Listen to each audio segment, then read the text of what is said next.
And we're back with another session of Kape Debate. For today's session, we'll be tackling one of the biggest concerns in today's modern world.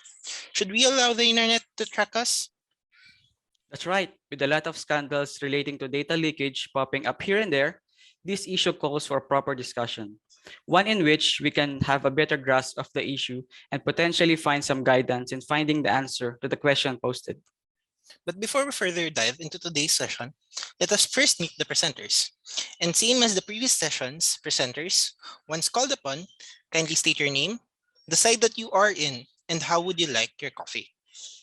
Okay, let's start with Marisol. Hi, I'm Sel, and I am the third speaker on the negative side. So, with regards to coffee, I like it with sugar and cream. Okay, that's good to hear. Let us proceed with the next one. Um, Aris.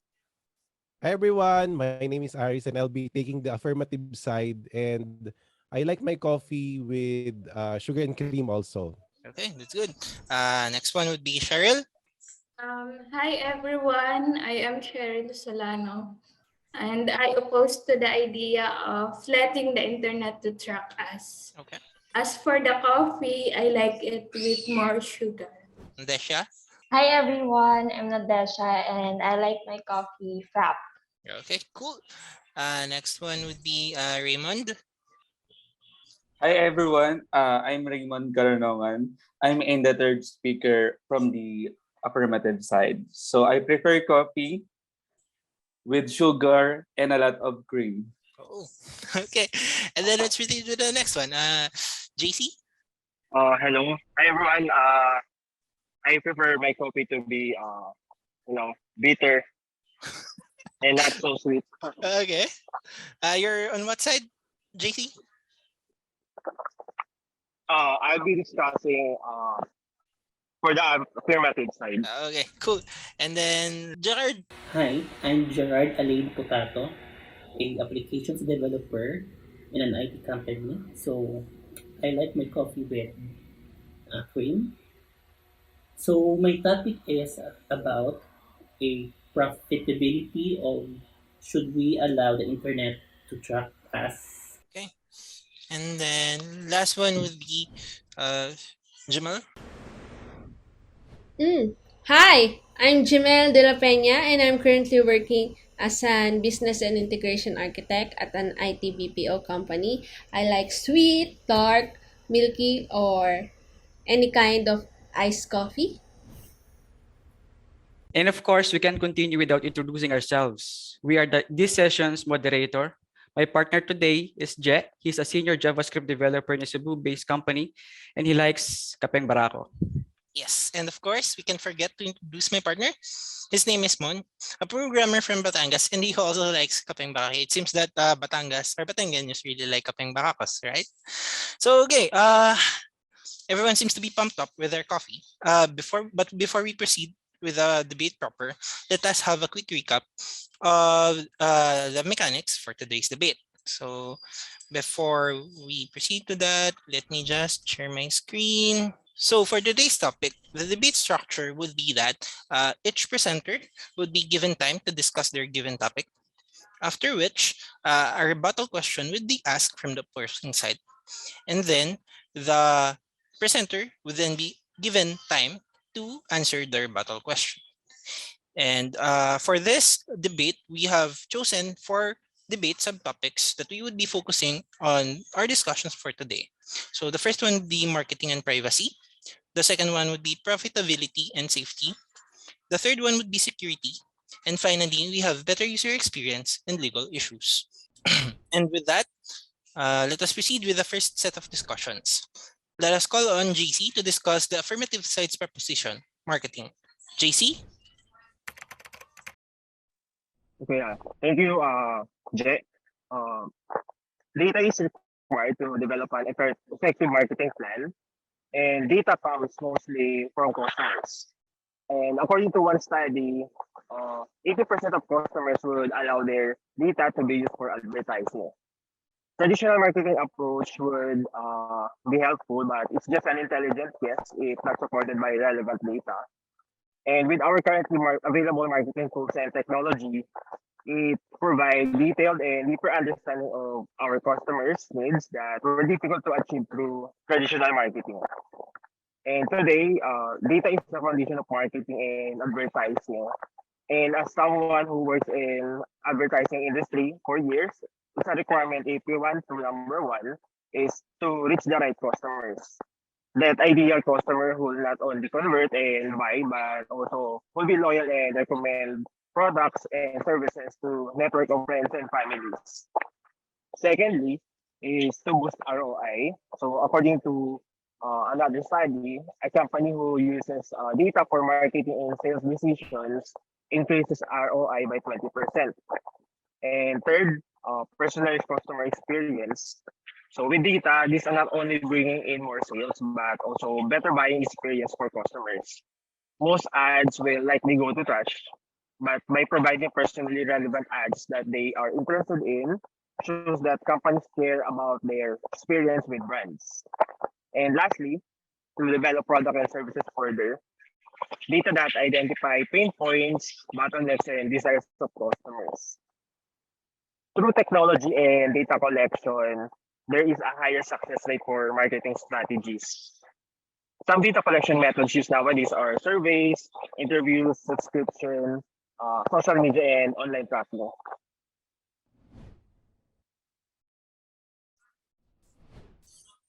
GC has pointed out that the main gains for tracking users' activities online, namely reaching the right customers, boosting ROI, personalizing user experience, and developing the products and or services further. Do we have any rebuttal on this first proposition, Nadesha?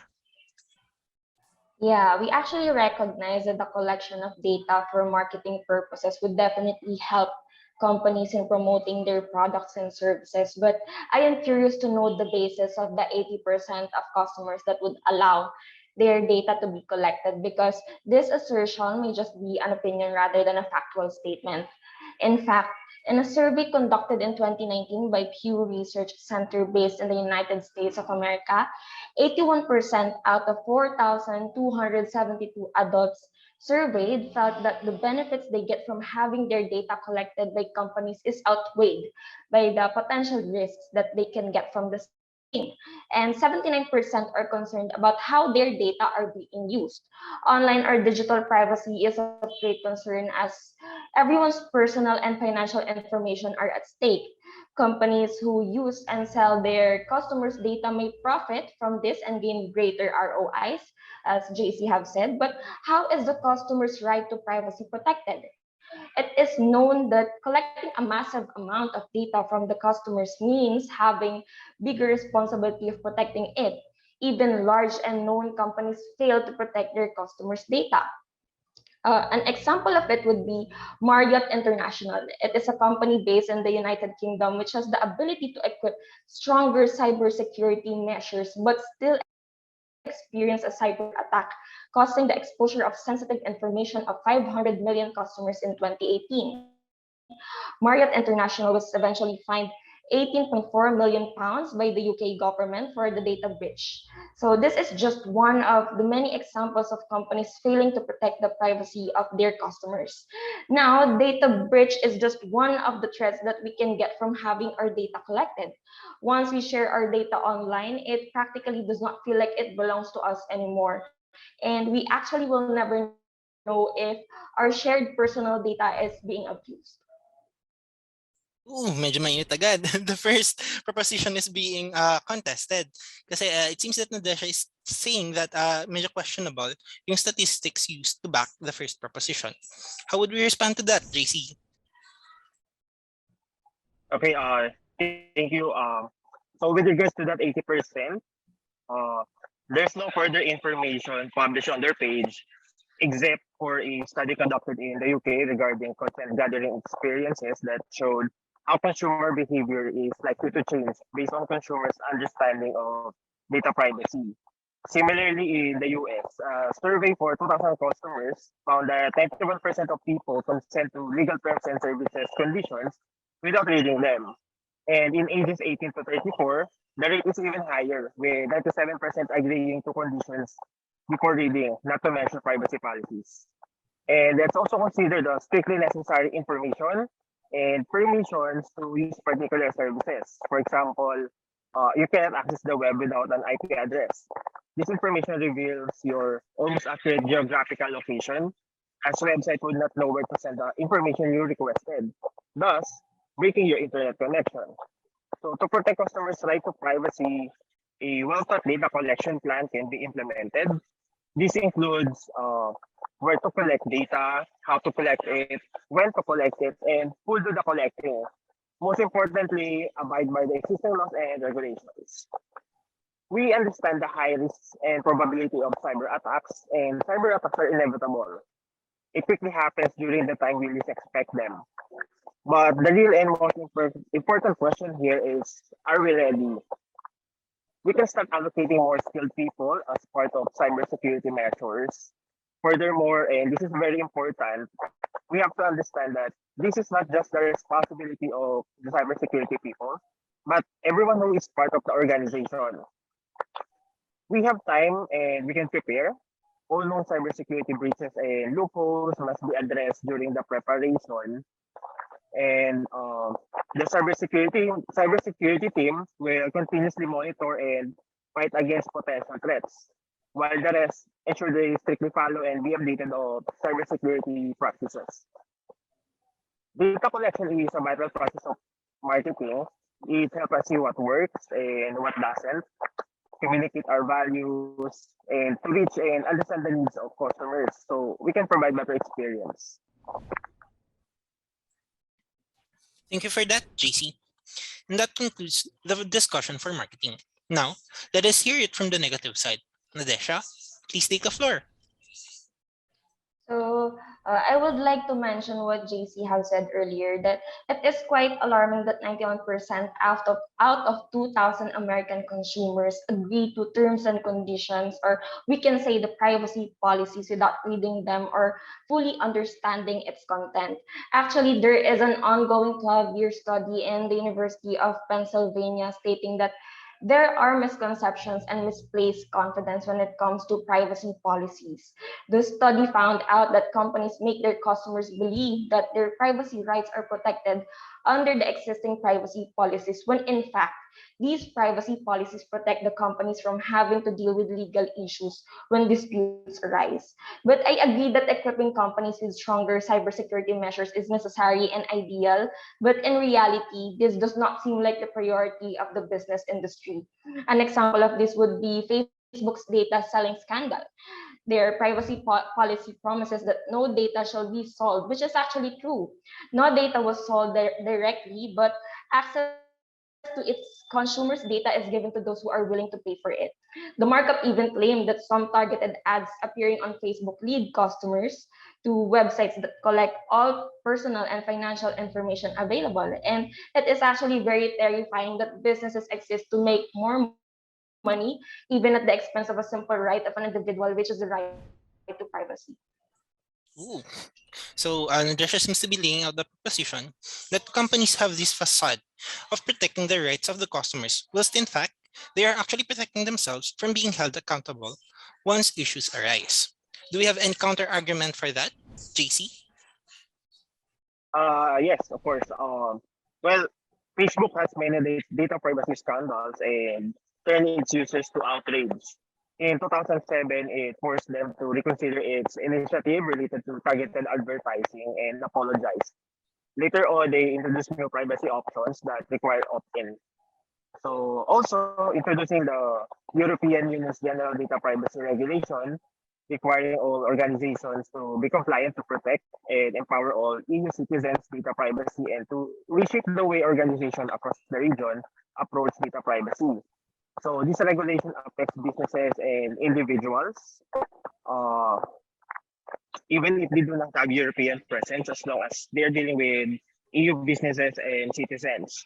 In the Philippines, we have the Data Privacy Act of 2012 to match up. In the recent IT priorities report, privacy and security is one of the top priorities for many businesses and individuals. Looking to this shows that it's clear that this issue will continue to persist in the future. the same way we fight for privacy and security. With all this, I believe companies and their customers have yet to figure out the nuance between reading and understanding PNC and privacy policy, and the balance of rights to privacy and data collection to meet the needs of both ends. But as Jeffrey Moore says, without big data, you are blind and deaf in the middle of a freeway.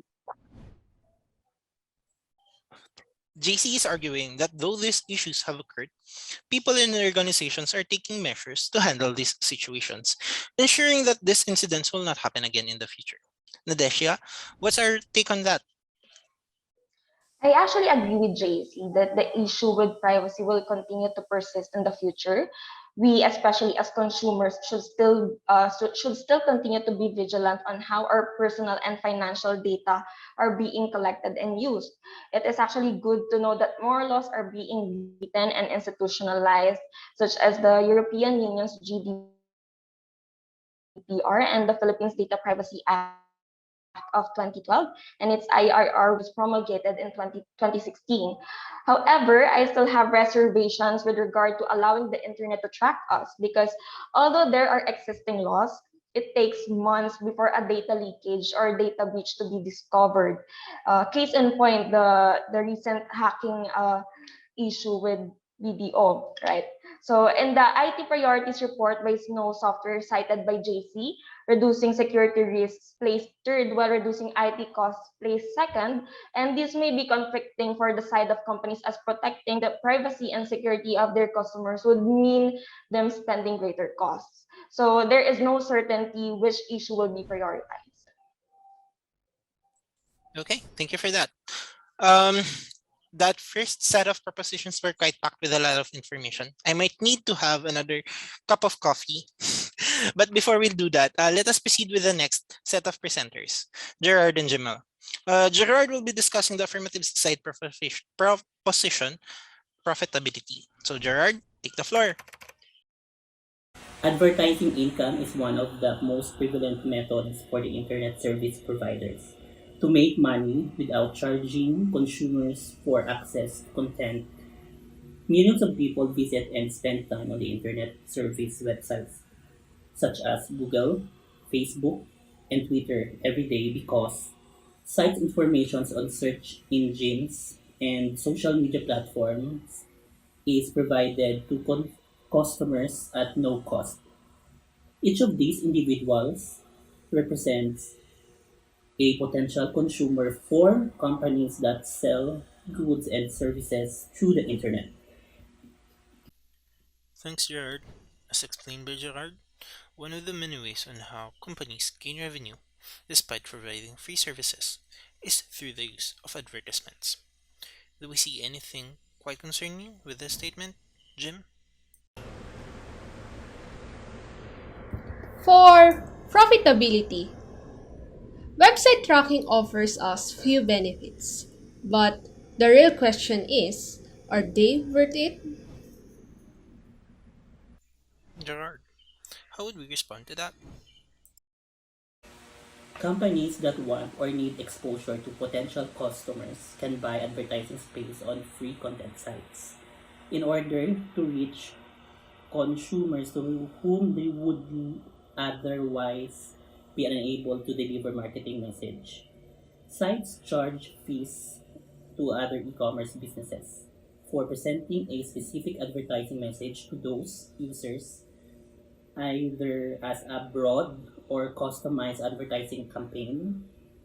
Businesses who advertise on a free site might pay to gain more exposure to their target audience through higher placement in search result by sending tailored messaging or certain consumer groups. In the hopes of gaining more exposure for their businesses, companies are paying the websites to host contents, which are then offered freely to the consumers. Now, let's hear it from the negative side. Jamal, the floor is yours. For me, online safety is the act of being safe online. The internet offers us accessible information and quicker communication to the world. It allows us to invent technologies which were impossible before. However, the internet also has risks, such as internet fraud, malware, spam, and phishing. Individuals must always be protected from online harms and risks which can expose their personal information. Thank you, Jim. As she has stated, though the internet has provided us with a lot of gains, it does not come without greater risks. Is it worth risking ourselves just to gain these benefits? What's our take on that, Gerard? How can businesses know their customers and offer better service if we don't track them? What can we say about that, Jim? The technology of cookies allows website to identify who processed the web. It is primarily helpful for sites with return users. Almost all internet sites use cookies to remember IP or internet protocol, username, password, server settings, and surfing habits for the purpose of convenience. However, the said convenience is no value if it possesses threats on your safety and online privacy. Legitimate sites can collect data like name, birthday, address, and credit information using cookies for the purpose of hacking. Cookies are also placed in hard drives, mostly in the form of text documents. In fact, some can even remain in your device storage until you or the website manually deletes it. They are prone for data leaks and can possess serious security risks. Any intruder can open and view the sensitive information inside it. If an attacker can see cookie data, then it is easy for them to steal it. Hackers can use these personal details to steal money, fraud, forgery, identity theft, and other illegal means. Although web tracking is helpful for consumers, the current form of its implementation is very alarming as it contains many loopholes and raises a host of security concerns. Thank you, Jim. Tracking can be useful. The problem is implementation and the loopholes that individuals can exploit and gain unauthorized access to users' personal information. So, partner, will you still allow those cookies in your browser? Well, I'll definitely think twice and read before clicking that agree button. But let's now proceed with the next topic. Security will be discussed by Raymond and Maricel. Raymond will discuss the affirmative side of security. Raymond? I'm Raymond Caranongan, so I'll be discussing about security from the affirmative side. So I prefer creamier coffee. So, okay, so let's start. So basically, data security is the most crucial topic and is still an issue concerning to data privacy. So with online transactions, about 93% of consumers worry about the security of their data, according to Assembly Incorporated of 2021. Also, some consumers believe that businesses that collect data are the one who takes the responsibility to handle and secure the data, are the one who, and not to leave it vulnerable to tampering or theft. So most businesses are investing and complying with data security. So here are some essential aspects of securing the web forms when collecting data based on Form Assembly Incorporated. So number one, we have authentications. So in the form of CAS or the Central Authentication Service, the SAML or the Security Assertion Markup Language, or the LDAP or the Lightweight Directory Access Protocol can help us make sure only the right people can access the forms. So we have encryption to protect the data submitted through forms by encrypting it so people with the key can't read it. Moreover, in compliance, according to Form Assembly Inc., we have regulations that govern data privacy and security and requirements. So we have GDPR, the General Data Protection Regulation, as mentioned in Jesus' talk. We have HIPAA, the Health Insurance Portability and Accountability Act, the SCA, the Strong Customer Authentication, the GLBA, the Graham-Leach Act, and the CCPA, California Consumers Privacy Act, and the Data Privacy Act of 2012 in the Philippines. So that's all for me. Thank you, Raymond. Even if businesses track user activity, they ensure that their users' data is protected by providing adequate security measures to avoid breaches and leakage. Do you have any questions about that, Maricel? Yes, I have a question for Raymond. So given that businesses are investing and complying with data security, is there an option to secure my online activity without giving any pieces of information? That's an interesting question, Maricel. Raymond, what can you say about that? Okay, there are ways to secure our online activity. So according to Goodwill Community Foundation, using cookies doesn't pose a severe risk to your online security. So it's unlikely to acquire malware or expose sensitive financial information. But if you are off with the idea of cookies, there are options for limiting cookie tracking on your computer. So most of the websites apply the cookie policy to have an option to disable cookie tracking.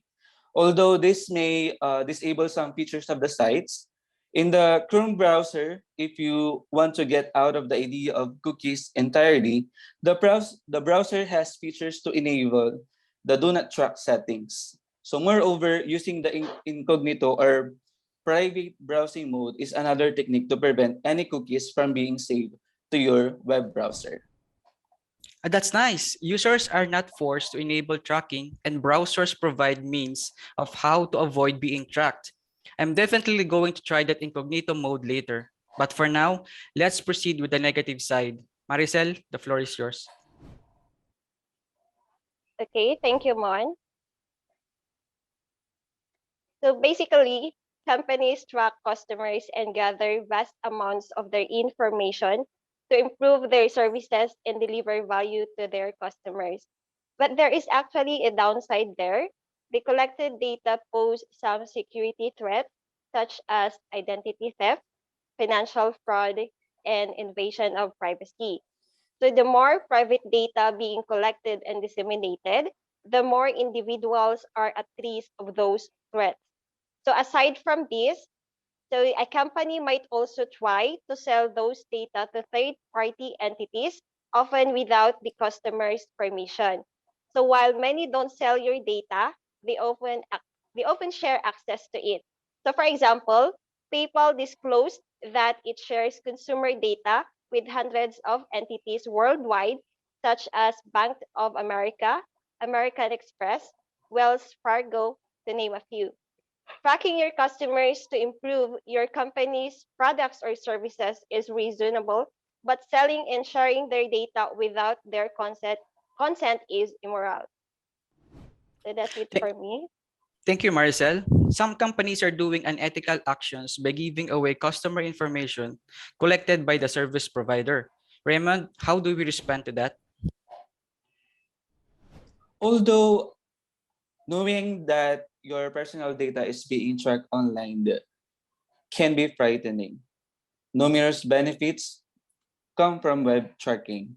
One of the most significant advantages of web tracking is optimizing the user experience on a website. So how can we provide this benefit if we do not track them? Fair enough. Do we let go of the benefits just because we are faced with risks? What can you say about that, Maricel? Okay. So web tracking can be extremely beneficial to customers. However, the way it is now used is cause for concern. As a matter of fact, many people are uncomfortable with the idea of their personal information being shared with strangers, according to ScienceSurvey.com.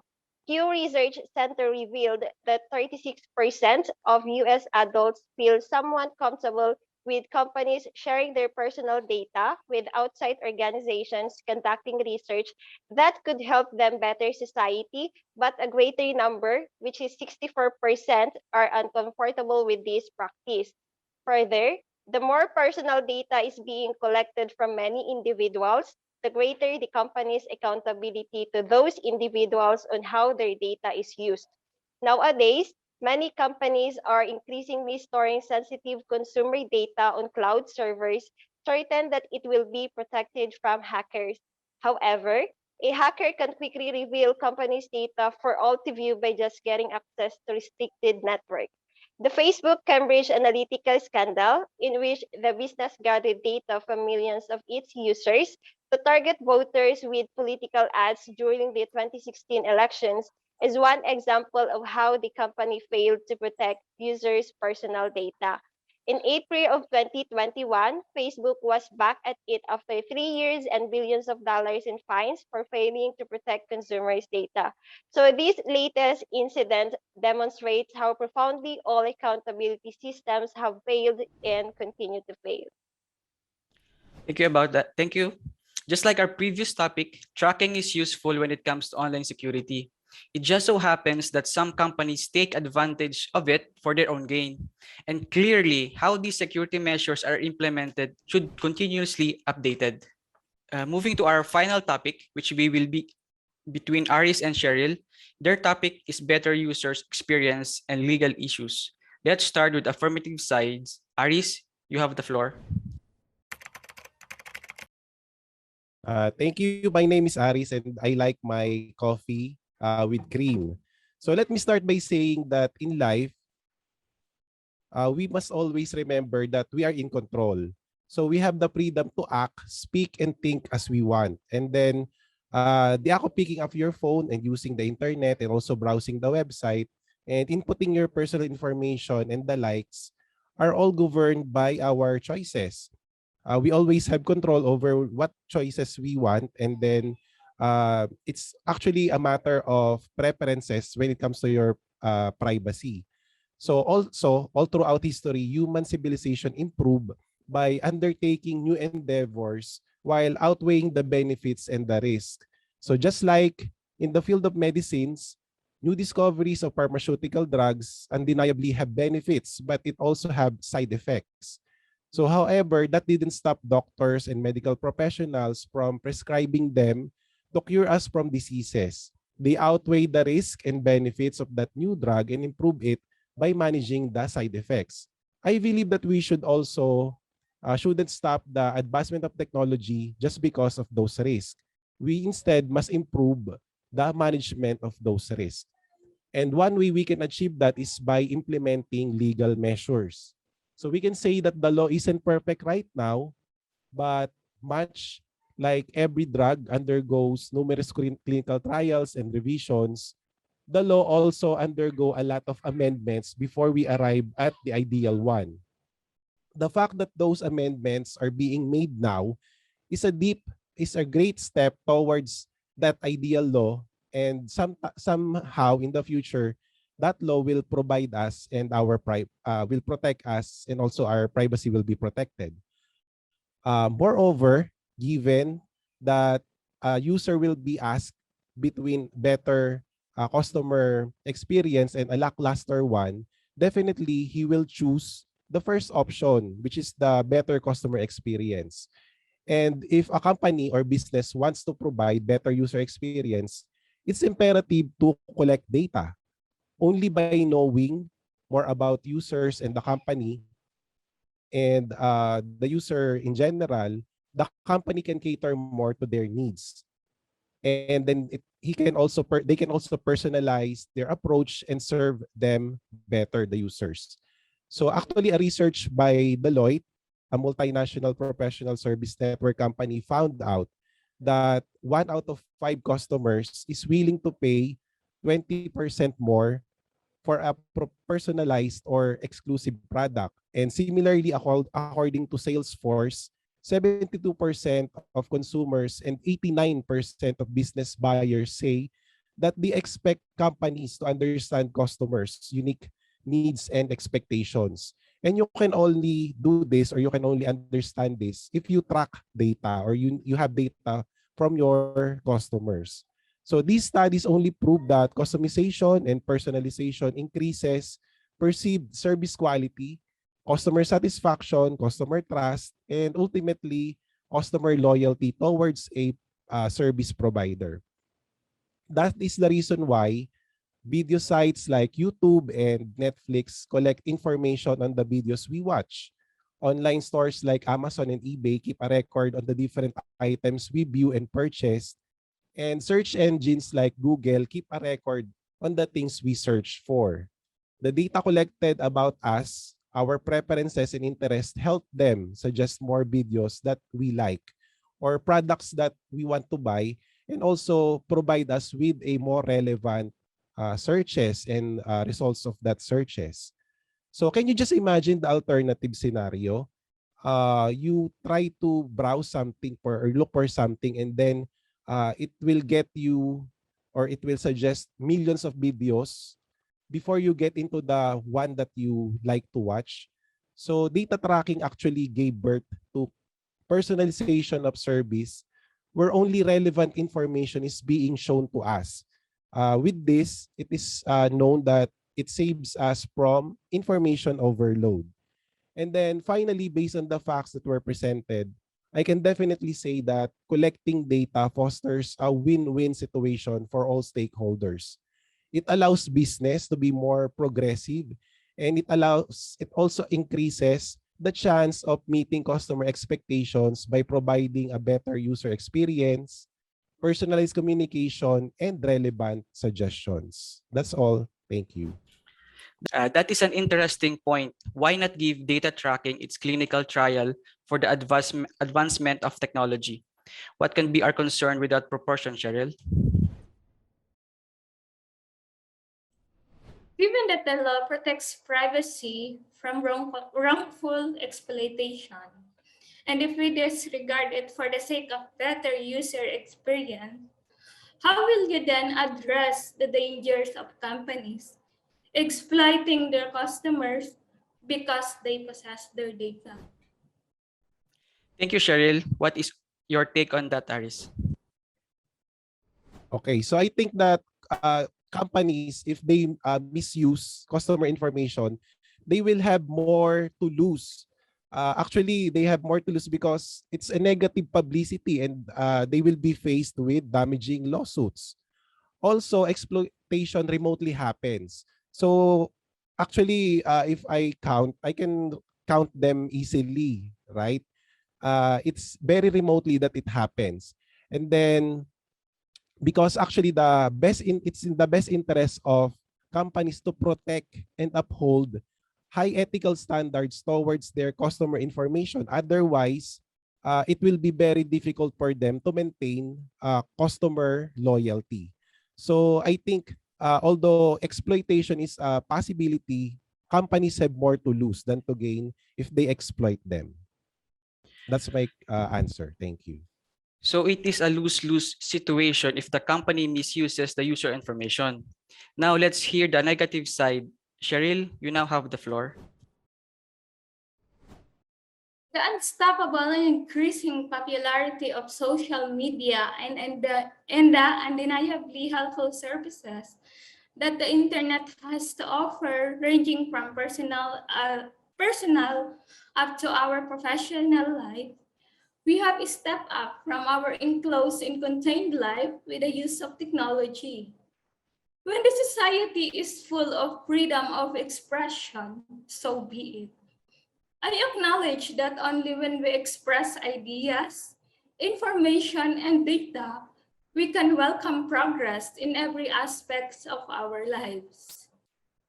But at some point, we realize that we need that small space for ourselves, a space uncontrollable by anyone, our privacy.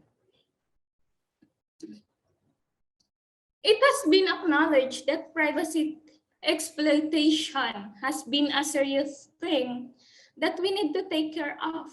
Thus, several laws have been formulated to regulate our online privacy. The first one is the Federal Trade Commission Act of 1914, which is a regulator to take actions against companies who fail to comply with privacy policies and fail to protect personal information. We also have Electronic Communication Privacy Act of 1986.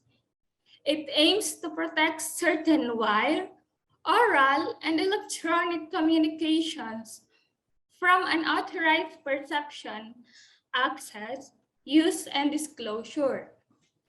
We also have Computer Fraud and Abuse Act of 1986, which provides guidelines involving the unauthorized access of a computer to obtain certain information, defraud, or obtain, transmit harmful items, or traffic in computer passwords. We also have Financial Services Modernization Act of 1999 and Fair and Accurate Credit Transaction Act of 2003, which requires financial institutions and creditors to regulate the collection, use, and disclosure of personal information and to maintain written identity theft prevention programs. The mere fact that this law has been formulated implies that there are several issues in privacy online. As a matter of fact, one of which has been amended 6 times, an indicator or an indication that as technology evolves, the risk of privacy exploitation also does. There is no single law to cater the threats in privacy, so probably more will be formulated in the future. Thank you, Cheryl. Wow, that is a lot of law within a span of more or less 100 years. And the use of internet just boomed in less than 20 years. Indeed, there are a lot of incidents that threaten our privacy. Do you have questions about that, Aris? Yes, actually, I have a question. So, as it has been seen throughout the history, evil minds and selfish people always find ways to exploit things for their personal benefit, right?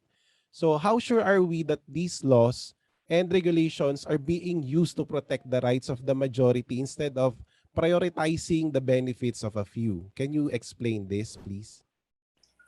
True enough, the world will never be rid of unjust people, and they will always find a way on how to take advantage of others. How do we respond to that, Cheryl? I firmly believe that this law and regulations are used to protect the majority. Let us cite some example. When fast food chain Wendy's saw its website infiltrated in April 2018 and its entire database of over 82,000 records published online, the Commission ordered it to submit relevant information, conduct a new privacy impact assessment, and notify the affected customers. Because the company failed to meet the 72-hour breach notification requirements for data subjects, the Commission asked it to explain why further action should not be taken against it. In May 2018, the NPC ordered the country's largest fast food company, Jollibee, to suspend its online delivery service site until it fixed a vulnerability that allowed a cybersecurity firm to infiltrate and access the data. Later in 2018, the Commission ordered social media giant Facebook to provide identity theft and phishing insurance to its 775,973 Philippine-based users affected by the view as privacy breach or establish a dedicated help desk for them. As I have mentioned earlier, no single law to cover the privacy issues that arises from time to time and will always be subject for amendments. The subjectivity of law for revisions is to make sure that its provision are to protect the majority. Thank you, Cheryl. So it's a work in progress. And that concludes our final discussion as well as the entirety of this session. Those were some interesting exchange of ideas. Both sides can definitely point the positive and the negative side of tracking users' data.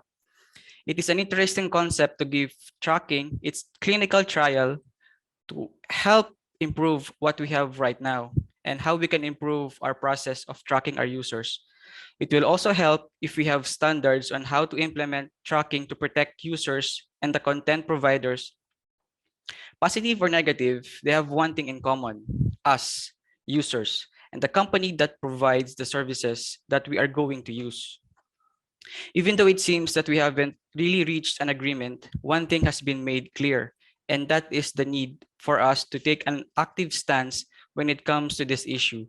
By the end of the day, it all boils down to what a person values most: benefits over risks, privacy over comfort. The deciding factor will always be what turns our gears, what can make us triggered. And clearly, being passive about this issue won't be any help to any of us in the long run. With that, we would like to thank all of you for listening to our Kape Debate. And final note, we're tracking everyone who's watching this video. Just kidding. Have a great day, everyone. Bye. Bye-bye.